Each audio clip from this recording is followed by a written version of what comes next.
Hello YouTube. I'm redoing a video about the end of season lactucarium and preparing for the next season. The reason I'm doing this is because I found some more information, better information about the plant. Now, as I've said in some previous videos, this has been a hard journey finding reliable information about the plant. This was my first year growing the plant myself, and I made very good observations. I learned a lot just by growing the plant, and I will learn more next year and every year after that. Now, the one thing that I learned about the plant, and this is where it got a little mangled, and I had to go in and dig and dig and dig and dig. Okay, the plant is considered a biennial or an annual.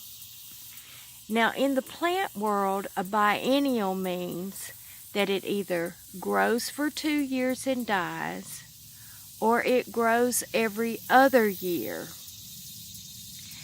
I was under the impression that the plant grew every other year because of where I spotted it. There were places where I would see it 1 year and then I wouldn't see it there the next, and then I would see it at that other place again then the 2 years later.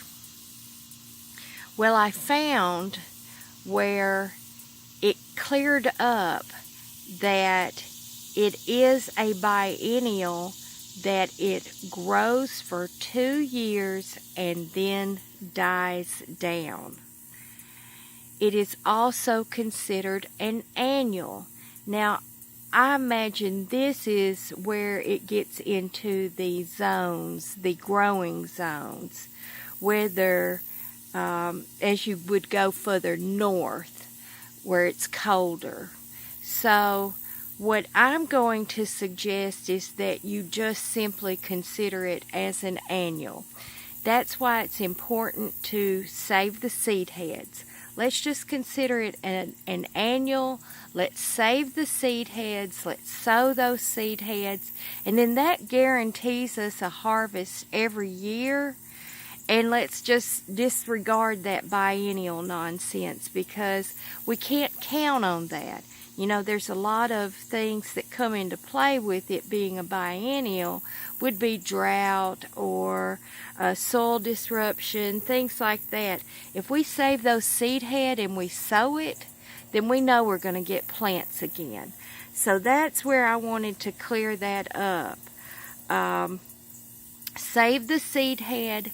Sow them where you want them in your garden, and that way you're going to get reliable plants coming up every year. Now, next year, when the plants start coming up in the spring, I will start my videos that will show plant identification when the plants are very young. I will be able to do videos on that, and I will gather those plants and I will bring them into my garden. Now, I'm very proud. I have rigged me up a tripod.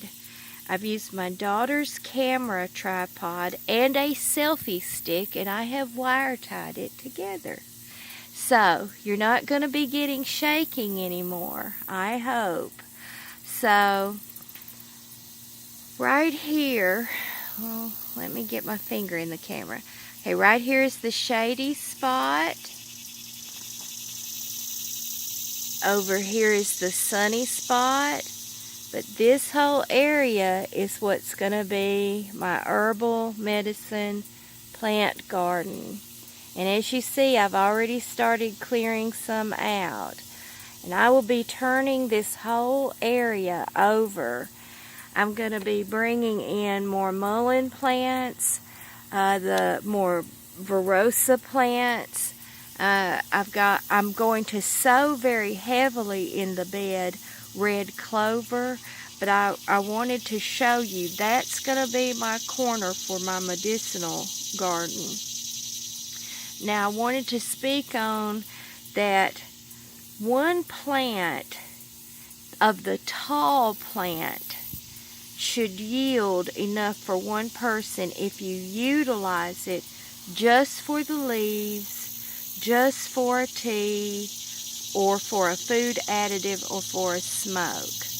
So if you were to be able to plant it in a full sunny spot and you could grow it to be that tall, thick plant and pull those leaves like we did, and then those little sprouts come out and pull those leaves and dry those leaves, that one big plant can yield enough for one person for a year. So I want you to keep that in mind when you're sowing your seeds and cultivating your plants.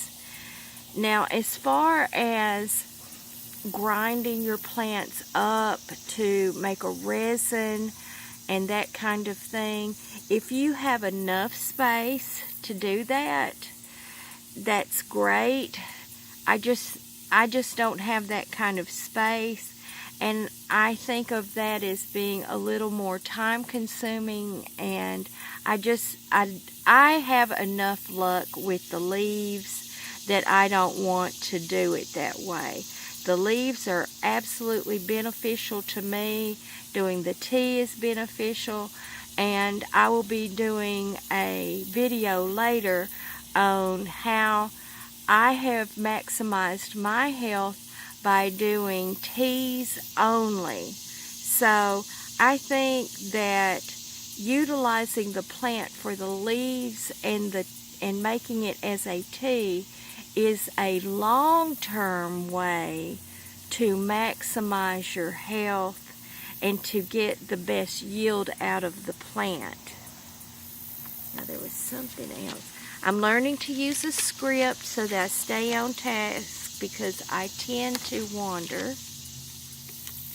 Okay, the plant grows thick and tall in the sunlight, but the leaves tend to start turning brown quicker, and the stalk starts turning brown quicker, and they get kind of blighted.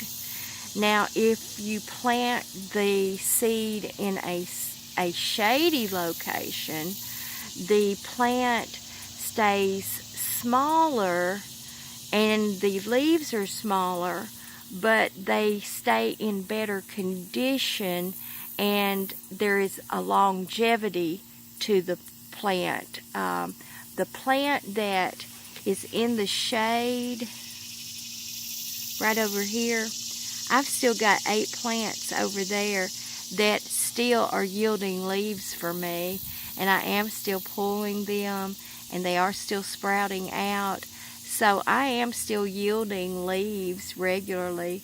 I've already cut their tops and put their seed head down in that spot so that when I do go over and start turning that area over, those seed are going to get turned over into the soil really good.